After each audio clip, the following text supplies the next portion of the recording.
Now, I know what you're thinking. What are we doing back in Mystic Cave Zone? Well, the remastered version of Sonic 2 has some additional content. The content I'm most interested in is the entirely new zone, but it's a secret how you get in there.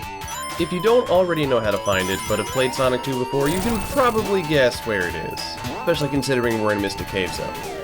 It's actually pretty funny because when I found this place, I found it completely by accident.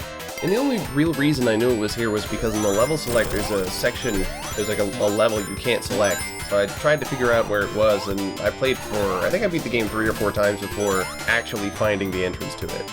I know they wanted to include a secret entrance to a level somewhere, and I guess this is where they decided to put it. Or at least I think this is where it was supposed to go.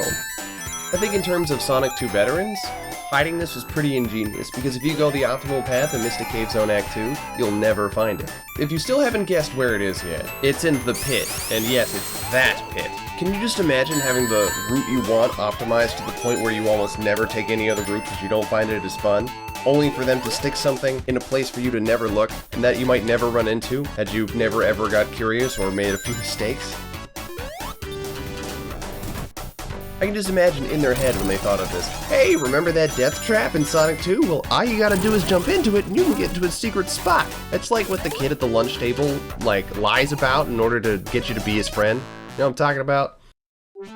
Well, after you fall to your supposed doom, you end up in Hidden Palace Zone. And I gotta say, this zone is a lot of fun. And I know I've been saying that about a lot of the other zones, but considering this zone is completely new, it's surprising. And what I mean by that is that pretty much anything post-Sonic 3 that was made in 2D hasn't been super spectacular. Yeah, the Advanced series was alright, but I wouldn't call it as good as the original series.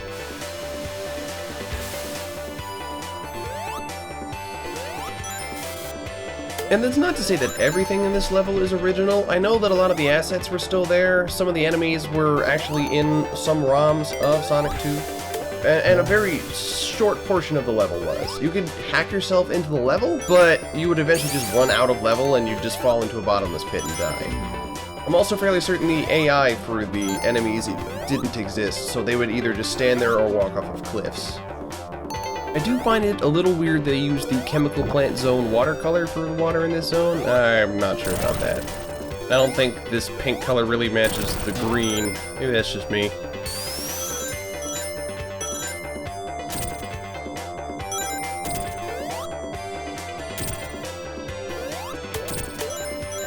But overall, there's nothing offensive about this level. There's water in it, but it's really just to slow you down in case you messed up. The enemies aren't placed in such a way that they're obnoxious. They also don't have really obnoxious projectiles you can't dodge or can't see coming. And the level can be pretty fast if you don't fall into the water. There's loops everywhere, springs to bounce on. There's a lot to like about this level, and I don't think it was made by any of the original people on Sonic Team. It's this kind of level design that makes me really psyched for Sonic Mania, which is coming out next year, because that's not being made by Sonic Team either. Considering how good this level is, I kind of wish it was in the main path and not out of the way somewhere, but I'll take what I can get. If I did have to complain about something, it would probably be the length that it takes to beat the boss. Yet thematically, I think it's a good boss, and in terms of mechanics, it's neat, but I think it takes too many hits to actually deal with it. There's just a lot of waiting involved. How it works is he blows his trombone, brass section represent by the way. He blows his trombone, and for some reason that drops bombs on you. So you have to wait for the small ones to explode because he'll drop 4 of them, and then he'll drop a big bomb. Then you have to guide him over the big bomb right before it explodes, jump over the bomb, have it explode behind you, having the water explode upwards, extinguishing his booster, which keeps him in the air, and then you can hit him a bunch of times. It's just really hard to guess the timing, and whether or not the explosion will actually hit you and Robotnik at the same time, if it hits Robotnik at all. It seems pretty simple when I explain it, but it's not obvious what you're supposed to do until the big bomb explodes, and by then you've already wasted a good minute and a half. When you make a mistake, it's really punishing, and not so much in, oh, I died, but in, oh, I gotta wait another 30 seconds for him to drop the bombs I need. Great! I want to say it's a tribute to Stardust Speedway and their background objects and stuff like that, 'cause it's brass themed, but I don't think so.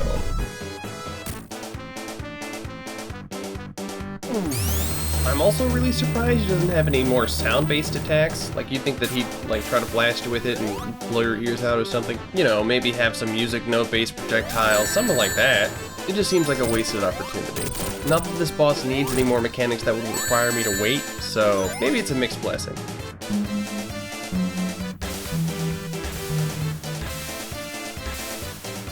So I know there's a pipe organ in the background, the music theme and all that, but I feel like it's underutilized. It's just kind of there. Could have been more. It could have been great.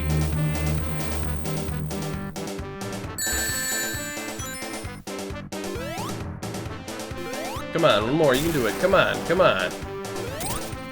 There you go. It's not a bad boss. I just kind of wish it was faster, that's all.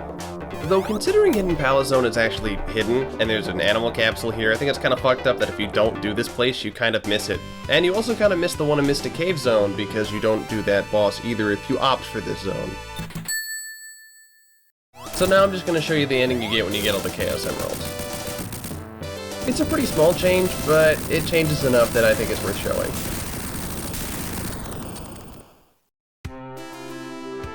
If you were expecting color, no, there's still no color. This definitively proves that the Super Nintendo can display more colors than the Sega Genesis. I mean, come on. I'm still really confused as to why the picture is so small. Did you need to get rid of both the color and make the size smaller? Couldn't you just make it bigger? You make the ending screen bigger. Oh, whatever.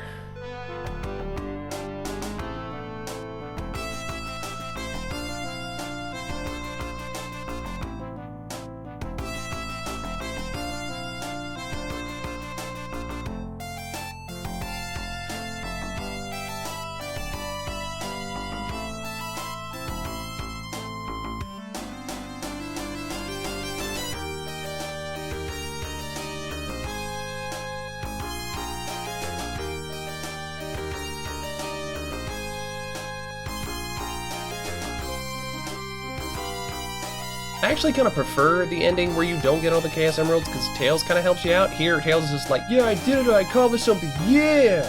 But in this case, he didn't really do anything. I did that. I became a Super Hedgehog and saved the day. There is one more change at the end of the credits, but I'm not going to make you go through all the credits again just to see it. I cut right to the good stuff. You can thank me later. The Death Egg falls from space. And Robotnik is really and truly this time defeated. He seems pretty pissed about it. I'd be pretty pissed too if someone blew up my Death Star. That kind of sucks. Oh, but whose eyes are those in the bushes? Well, they probably wouldn't make a third one, so I don't think we have to worry about that. Been a lot of fun, guys. See you next time.